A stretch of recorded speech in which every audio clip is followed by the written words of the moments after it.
Doy la bienvenida a la fiscal general de Guatemala, Telma Aldana, que nos acompaña desde allá, precisamente desde Ciudad de Guatemala. Fiscal, gracias, buenas noches, bienvenida, feliz año y gracias por la entrevista. Gracias, Fernando. Buenas noches. Feliz año también para usted. Bien, pues ahora arrancando el año, de nueva cuenta se vuelve a sentir la tensión entre el Ejecutivo y no le voy a decir solamente que el Ministerio Público o con la fiscal ya profundizaremos un poquito más. Hubo ausencias importantes en el informe de gobierno del presidente que denotan algo. Usted me dirá si es así o no, pero le pregunto, a ver, dígame, ¿por qué no ve al presidente de la República como un aliado de la corrupción? ¿Qué es lo que la llevó a sacar esta conclusión en declaraciones que ha hecho a la prensa?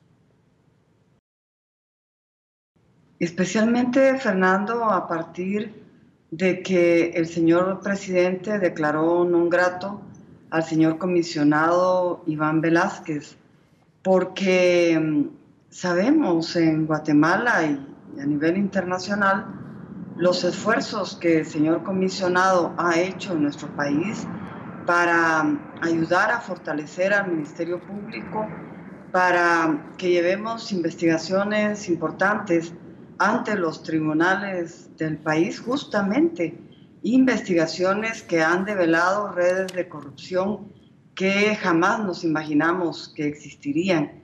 De tal suerte que ese es un mensaje para mí que nos da lamentablemente el señor presidente, y entonces no veo ese compromiso en la lucha contra la corrupción.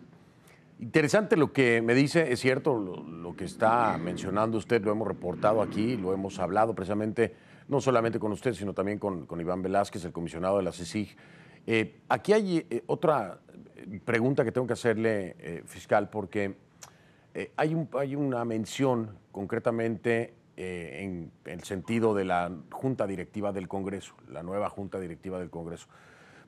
Al parecer no le agrada la Junta Directiva del Congreso y quisiera entender el por qué esta Junta Directiva pues no le cae muy bien, fiscal, díganos.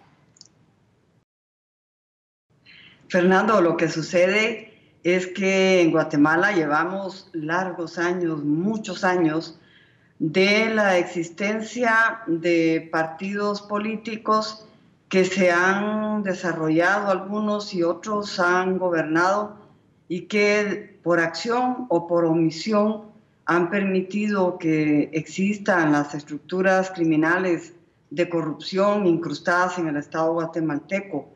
Yo he dicho siempre que es sano para el sistema político del país renovar los cuadros, oxigenar a las instituciones políticas para dar paso a nuevos dirigentes que se alejen de esas prácticas inadecuadas que han existido siempre en el país, de tal manera que yo hubiese esperado que la Junta Directiva del Congreso hubiese estado integrada por diputados y por diputadas que han dado muestras de verdad de querer combatir la corrupción y la impunidad en el país. La Junta Directiva, la nueva Junta Directiva del Congreso, para usted representa la vieja política, ¿no?, de Guatemala. Así lo ha dejado saber. Hay quienes por ahí salen a decir, yo no entiendo cuál es la vieja política y la nueva política, entonces aprovecho para que nos ayude a esclarecer esta duda que tendría algún legislador, ¿no? ¿Cuál es la vieja, cuál es la nueva? ¿A qué se refiere con vieja política y nueva? A ver si así queda claro para este legislador y quienes tengan duda, claro. Me parece que es un término que se explica por sí mismo, que se da a entender con mucha claridad. Es esa la política tradicional, la política que ha guiado al país desafortunadamente por una ruta de corrupción. Los casos que hemos investigado, Ministerio Público, CICIG, nos han dado la claridad de cómo, por ejemplo, el Partido Patriota era una estructura criminal antes de asumir el poder. Esa es la vieja política, esa es la que yo como guatemalteca no quisiera que existiera más en el país. ¿Hay algún conflicto de intereses para usted, particularmente con algún miembro de esta nueva Junta Directiva en cuanto a investigaciones que se llevan a cabo por parte del Ministerio Público y Fiscalía? Particularmente sabemos públicamente que hemos presentado una solicitud de antejuicio contra el señor alcalde municipal Álvaro Arzú, y el hijo de él resulta ahora ser el presidente del organismo legislativo. Esperaríamos entonces que el señor presidente del Congreso, el señor Arzú, mantenga la distancia debida entre los problemas familiares, los problemas del alcalde, que es su papá, y que se aleje entonces de cualquier posibilidad de intervenir en ese procedimiento judicial. Eso es lo que se espera, veremos si eso es lo que ocurre, fiscal. Por lo pronto, recuerdo perfectamente, hablábamos en este programa cuando la investigación que se lleva a cabo en contra del señor Arzú, y quiero preguntarle, esto sigue en pie, ¿correcto? Es decir, de pronto hubo mucha exposición mediática, hubo opiniones. El señor Arzú me canceló una entrevista que ya habíamos pactado, sin embargo tuvo a alguien que lo representó para hablar aquí en el programa, en fin, de pronto se acalló. Esto no quiere decir que la investigación se ha detenido, ¿no? Hay un procedimiento, una diligencia de antejuicio que se está tramitando ante los tribunales del país. Bien, y no le voy a preguntar más porque sé que es una investigación en desarrollo y eso complica las cosas, pero sí quiero preguntarle, fiscal, aquí hay muchos guatemaltecos preocupados por la decisión que pudiera llegar a tomar Telma Aldana para postularse de nueva cuenta como fiscal general de la República, en base o influenciado tal vez por esta nueva junta directiva del Congreso. Fiscal, no me diga que no va a intentar de nuevo seguir con la fiscalía, a estar al frente de la fiscalía, no nos diga eso. Fernando, yo en este momento estoy en reflexión, en análisis, aunque debo decirle que hasta este momento, hasta este día, no he encontrado elementos que me permitan dar marcha atrás en la decisión que hace muchos meses anuncié cuando algún medio de prensa me hizo la pregunta en el sentido de que si me iba a postular o no nuevamente como fiscal general. Hasta el día de hoy no encuentro ningún motivo que me haga cambiar esa decisión. Sin embargo, he manifestado que estoy en proceso de reflexión. Oiga, ¿y qué tan largo va a ser su proceso de reflexión? ¿No será en unos 3 minutos? ¿No me podrá decir que siempre sí se va a postular? Fernando, es cuestión de algunos días, creo yo, que estaré ya en condiciones, me parece, de ratificar mi decisión de no postularme. ¿Le parece que va más por allá? ¿Cuáles serían los elementos principales que le dan un poquito más de peso a la balanza del no postularse nuevamente? ¿Cuáles son esos puntos concretos, fiscal? Hay uno en específico, y es que el mandato que la Constitución Política de la República otorga al periodo del fiscal general es de 4 años. Y yo respeto la norma constitucional, aunque luego de un análisis legal se puede establecer que no hay impedimento legal para postularse nuevamente a la reelección. Pero creo en la alternancia, creo que las instituciones merecen oxigenarse, creo en el relevo, y entonces ese es el convencimiento que mantuve y que tuve al momento de asumir como fiscal general. Sabía que tenía que luchar 4 años porque en Guatemala el fiscal general de la República ha tenido inestabilidad en el puesto. Yo soy la fiscal general número 11 y tendría que ser la número 5, de tal suerte que mi posición desde el inicio era luchar por esa permanencia en los 4 años, que no ha sido fácil, pero creo que estoy a punto de lograrlo. Como dicen en mi país, no sé si lo digan así igual en Guatemala, pero es que ha aguantado vara, este fiscal, ha aguantado vara, mire que le ha tocado duro, ¿eh? Oiga, fiscal, déjeme preguntarle, si ya Telma Aldana ya no es fiscal, ¿hacia dónde apunta su vida, Telma Aldana? ¿Qué piensa hacer? En este momento, Fernando, yo estoy enfocada en el proceso de transición.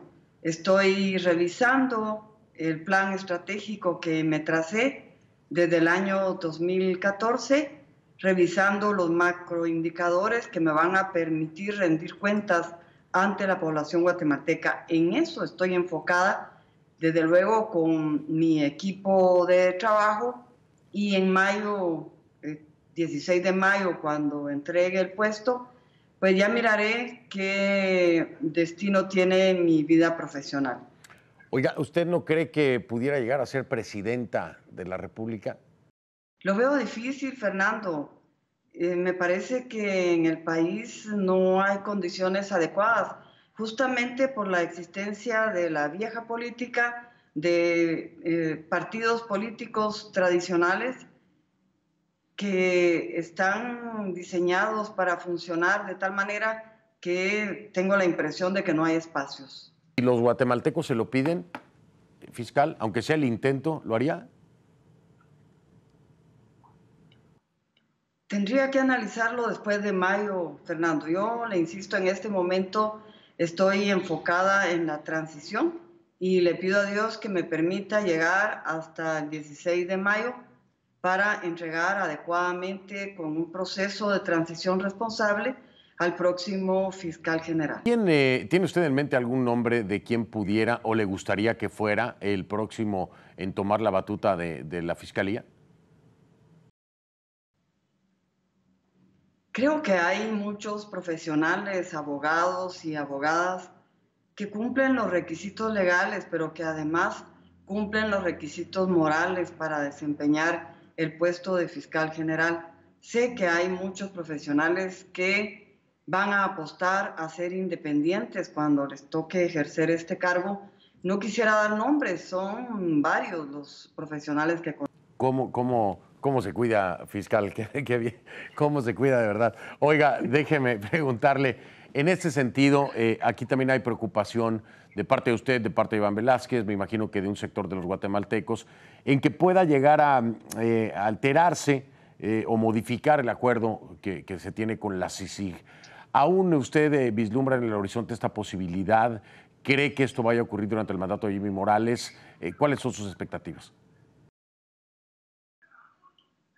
Siempre tenemos esa preocupación quienes sabemos que la Comisión Internacional contra la Impunidad es un mecanismo eficiente, es un mecanismo que los guatemaltecos agradecemos a Naciones Unidas y a nuestro gobierno por su permanencia durante 10 años. Yo esperaría que el presidente Jimmy Morales no vaya a tomar esa decisión política porque debilitaría entonces el funcionamiento de ese mecanismo tan valioso, tan importante para el Ministerio Público y para la lucha contra la corrupción en el país. Importante también la estancia de Iván Velázquez, ¿no?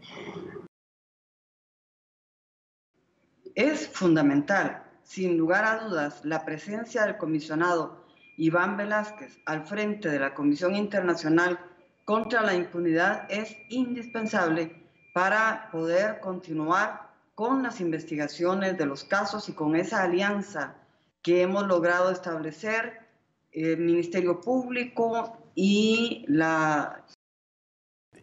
Bueno, pues vamos a estar pendiente de eso porque es un desarrollo que seguramente tomará tiempo. Déjenme preguntarle algo y me da su lectura, fiscal. De quienes no acudieron al informe de gobierno de Jimmy Morales, del presidente Morales, obviamente está usted en la lista, Telma Aldana, Iván Velázquez de CICIG, magistrados del Tribunal Supremo Electoral y los de la Corte Suprema de Justicia, el contralor Carlos Mencos, también hay diputados de varias bancadas. ¿Qué lectura le da usted a estas ausencias? Primero, en términos generales, y en segunda pregunta, ya más puntual, ¿por qué no fue? En relación a las demás personas que no asistieron, no tengo conocimiento del motivo de su ausencia. En lo que a mí respecta, yo tenía compromisos previos y esto me imposibilitó asistir a pesar de que recibí la invitación del Congreso de la República. ¿Y qué le pareció el informe? Me pareció un tanto alejado de la realidad guatemalteca. Me pareció que hace falta, y justamente por eso mi declaración a la prensa de que no veía en el señor presidente precisamente un aliado en la lucha contra la corrupción, porque en el informe se hace mención a ese extremo y lo que estimo es que el señor presidente debe redoblar sus esfuerzos para dar mensajes claros, más allá del discurso, con acciones de que efectivamente está del lado correcto de la historia del país, apoyando esa lucha contra la corrupción y contra la... En este sentido, difiere con usted concretamente Francisco Rivas, que es el ministro de Gobernación, es decir, él piensa completamente lo contrario y el trabajo de Guillermo Morales ha sido en contra de la corrupción. Él antes de ser nombrado titular de Gobernación trabajó en el Ministerio Público, incluso ¿no? Llegó a trabajar con usted. ¿Qué opina acerca de Francisco Rivas en su postura y cuál era la relación que se tenía antes con Tel Maldana? El licenciado Francisco Rivas es un fiscal de carrera en el Ministerio Público, era el subsecretario general durante mi gestión y efectivamente tanto el señor ministro de Gobernación como algunos diputados y el vocero presidencial se han manifestado en el sentido de no compartir mi pronunciamiento ante la prensa, pero me parece que no han analizado adecuadamente el alcance de mis declaraciones. Yo estoy hablando de que no veo en el señor presidente de la República el aliado que requerimos, la Comisión Internacional contra la Impunidad y el Ministerio Público en esta lucha que hemos desarrollado de ese trabajo conjunto, Ministerio Público, sí, durante varios años en el país. Fiscal, pues seguramente y de nueva cuenta esta entrevista va a generar titulares y reacciones, así que estaré al pendiente para de nueva cuenta hacer la invitación que siempre hago al presidente Guillermo Morales para que nos dé su punto aquí a conclusiones, siempre lo hemos hecho, y evidentemente pues el espacio para usted para dar un seguimiento a esto. Si la balanza se mueve un poquito más hacia el sí, me avisa de inmediato, ¿no? Está bien, Fernando, con mucho gusto yo se lo comunico. Muchísimas gracias. Fiscal Tel Maldana, muchísimas gracias por su tiempo. Como siempre, un placer tenerla aquí en el programa. Igualmente, un abrazo. Buenas noches.